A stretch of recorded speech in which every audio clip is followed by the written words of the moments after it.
Aston Martin au 24 heures du Mans 2025, la revanche de la Valkyrie. Elle était attendue en piste en 2021, finalement, elle ne sera au Mans qu'en 2025, dans la catégorie Hypercar face à Porsche, Ferrari, Peugeot, Alpine et compagnie. Alors, qui a son volant? Ça, ils ne le disent pas par contre. Les pilotes seront annoncés, à mon avis, l'année prochaine, quoi.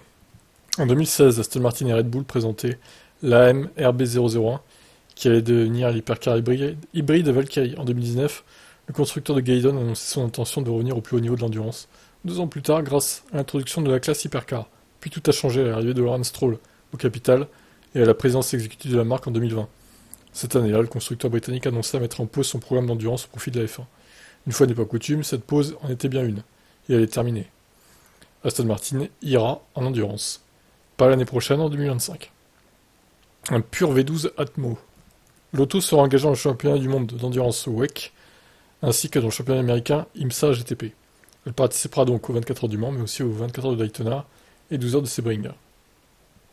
Un V12 Solid 5 atmosphérique Cosworth qui offre 1014 chevaux à la Valkyrie, de petite série, dénué de système hybride qui pousse la puissance de cette dernière à 1176 chevaux.